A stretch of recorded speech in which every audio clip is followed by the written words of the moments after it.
What's up, YouTube? Thomas L here. It's Tuesday. That means it's time for another week of DVD Talk Tuesday, where I talk about the new releases on DVD and Blu-ray. I want to get this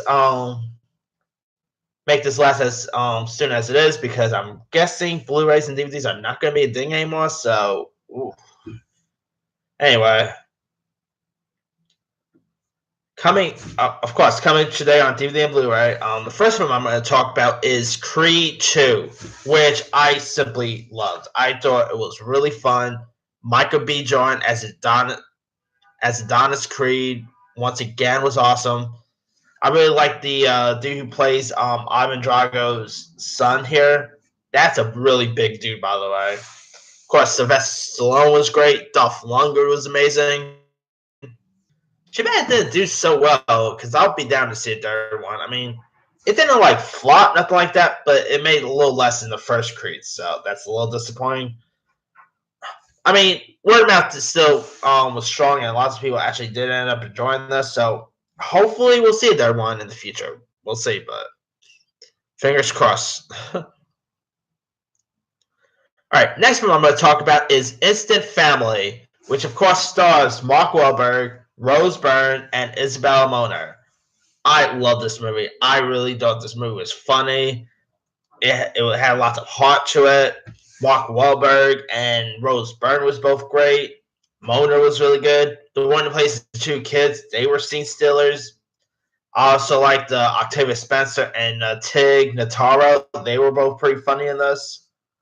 I really dug this movie, and I'm really happy that it did pretty well in the box office, because it's definitely deserved it. I mean, if you guys haven't seen Instant Family by now, alright. Next film I'm going to talk about is The Favorite. Now, this scored loads of Oscar nominations, and it won, and it, of course, had a win by Olivia Colman. Olivia Colman won her Oscar for this.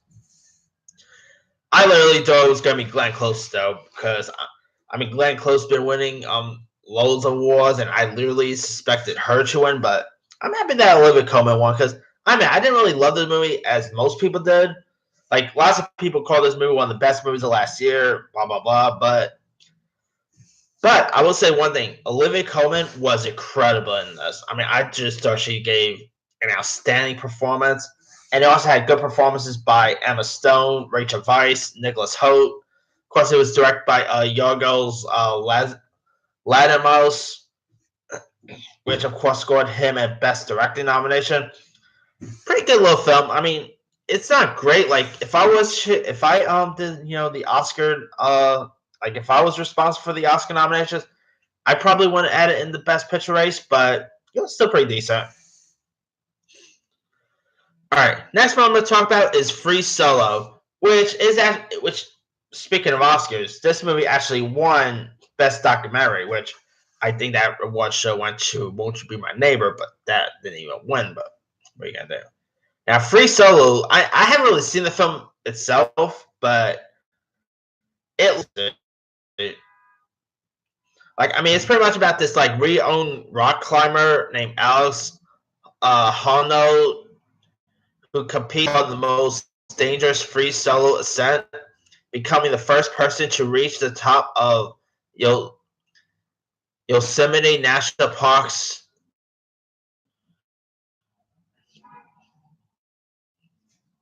really long mountain. Holy cow, this guy was crazy.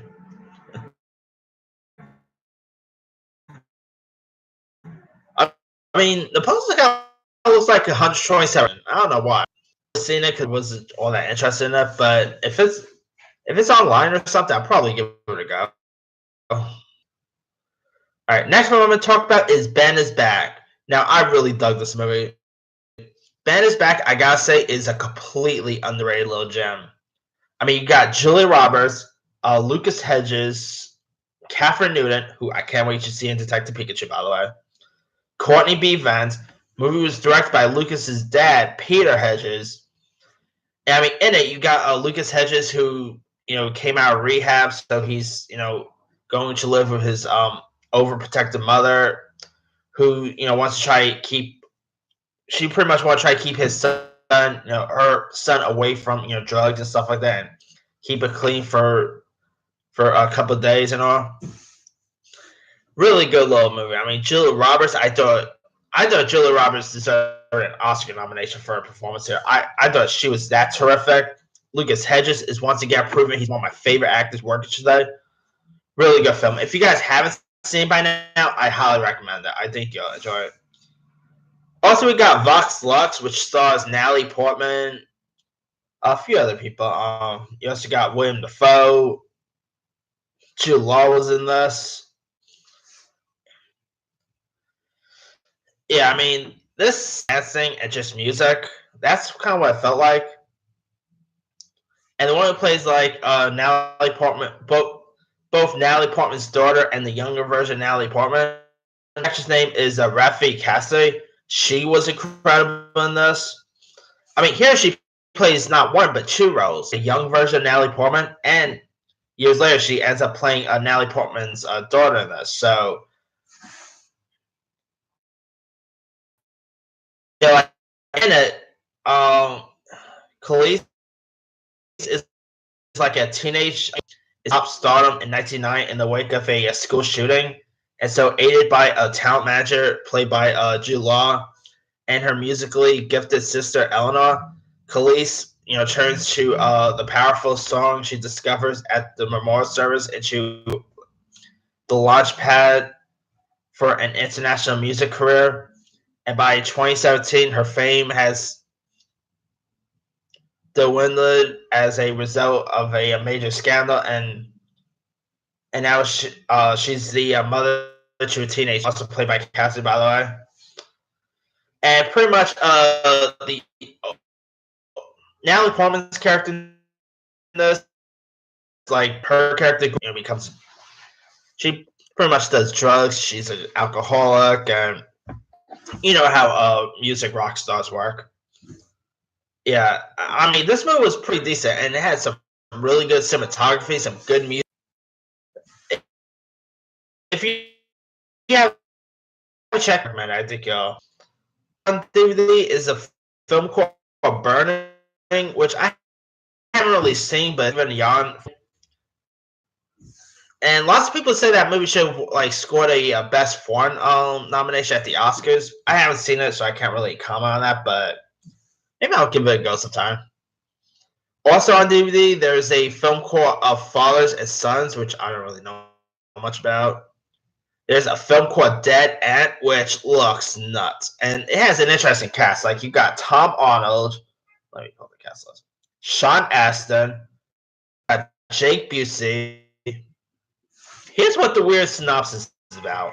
Ever since their 1989 one-hit wonder, the glam metal band Sonic Grave had a hard time, they decide to go on a trip to Coachella to try their luck at a music festival. Along the way, they kill an ant on the sacred land. The ant they kill makes the others physically larger. As their problems literally gets bigger and bigger, they learn that they can use their way. Once they escape the curse of the sacred land, they make it to the knock-off with a new hit and a new perspective.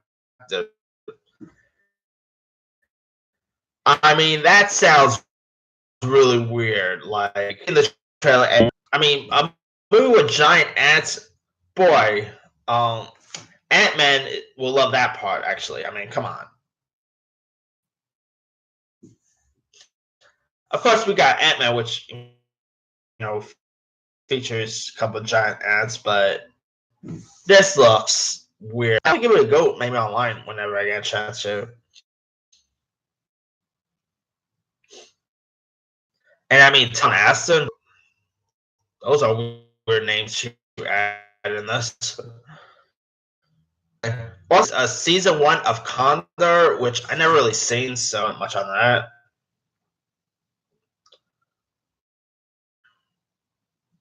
All right. There's a horror thriller called Don't Go, which I also haven't seen. I know that stars Stephen Dorff. and Melissa George. So there's that.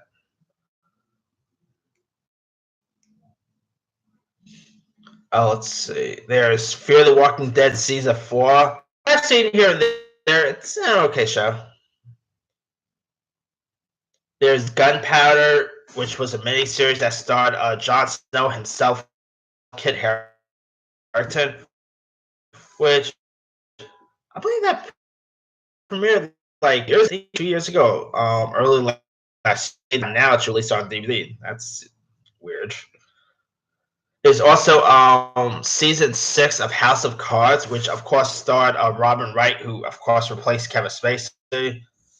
I mean, I haven't really seen House of Cards, but lots of people really like that show. So there's Krypton season 1, which is of course the Sci-Fi Network show, which is like a prequel to Superman. I mean, it's an okay show. It's not really all that great. I mean, I kind of think Gotham's probably a better prequel, but Krypton's decent, and I'm actually looking forward for season 2 because we're gonna see Lobo in season 2 of Krypton. So keep your eyes out for season 2. There's a sci-fi thriller called Prospect with Pedro Pascal, which I'm a big fan of, so I'll probably give that one a shot. There's a film called The Clove Hitch Killer, which stars Dylan McDermott and Charlie Plummer. This actually, it didn't like play around me, so I didn't really get a chance to see it. A teenage boy who's living in an incredible, wholesome life. He's a Boy Scout who goes to church regularly and is the son of a community leader. All is well in his life and his family's. There's a problem in their small community.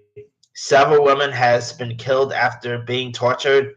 The murders have been unsolved for over a decade. When the teenager is rattling, he makes a disturbing discovery. It's possible that the all-American family is about to pretty much be destroyed. I mean, I haven't really seen the movie, but man, cool synopsis. I should have shot. And Charlie Plummer is a cool actor. I mean, he was great in King Jack, All the Money in the World. There's also a film called The Mercy. Now, The Mercy, of course, stars Colin Firth and Rachel Weisz. So there's that. And off as which Tom Badge, Dale, and Brian Garrity. So that could be interesting. James Badge Dale is kind of an underrated actor, by the way. I mean, I've seen him pop up in stuff like Iron Man 3, 13 Hours. He doesn't really get the credit he deserves. I mean, he needs a bigger role, I think. Sorry about that. And finally, on DVD and Blu-ray, there's The Vanishing, which stars Gerard Butler. I really had no desire to see that because lately, sometimes Gerard Butler. I mean, before I used to always get excited for a Gerard Butler movie, but lately, I haven't really been all that excited for his films because, I mean, he recently did that Submarine movie, which was just terrible. He did that, which was terrible. He did Gods of Egypt, which was horrible. I mean, it's not a Butler movie now. I want you because he's a good actor, but I wish he quits these terrible films. I mean, he didn't have Train Dragon 3, but that's, you know. But hey, maybe I'll see maybe I'll probably be one of his better films. Although it's actually good on Rotten Tomatoes, like in the 70s range, so there are critics who actually do like it, so maybe I'll give it a shot. Although I'll probably give that Angel Has Fallen a shot when that comes out, but we'll see. Anyway, guys, what films or TV shows or movies are you interested in picking up on DVD or Blu-ray? Drop a comment below. Don't forget to like, subscribe, hit that bell for more notifications. This here.